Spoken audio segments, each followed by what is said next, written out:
So then evaluation of therapeutic outcomes.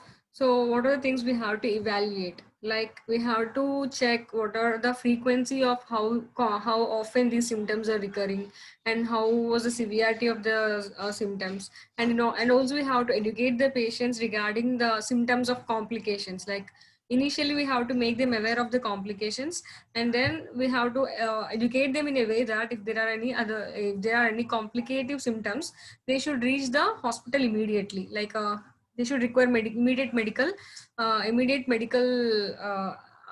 requirement is required, like for symptoms like dysphagia and odinophagia.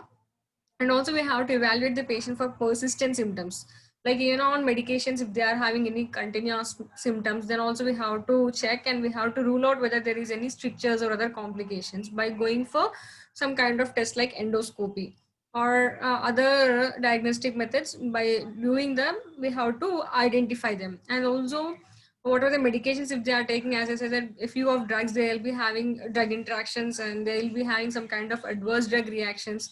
So we also have to monitor if there are any adverse drug reactions in patients who are taking these kind of medications. And then I said that atypical symptoms are there, like laryngitis and asthma or chest pain. That kind of atypical symptoms are there. We may not consider them as GERD, or patient may not complain regarding that complaints initially. So if there are these kind of symptoms, we have to go for other kind of tests and we have to evaluate that kind of symptoms also.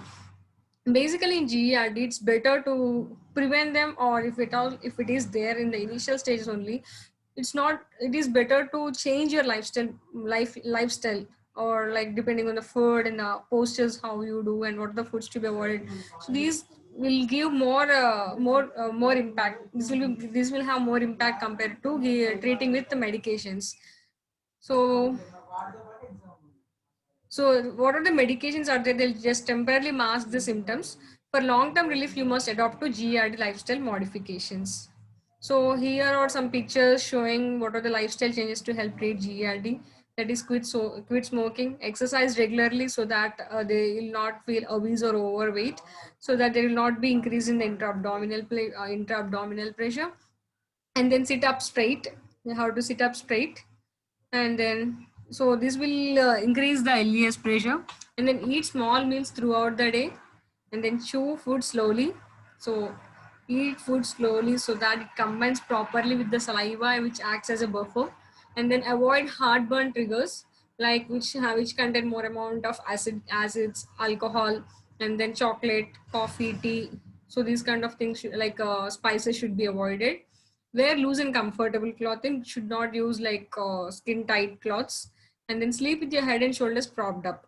That means you have to sleep in this position. Like at least it should be in 30 degrees.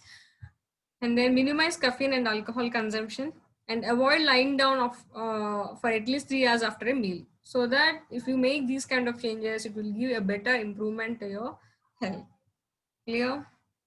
And thank you for listening. If you have any doubts, you can ask me. I hope everybody is clear with this topic. Thank you.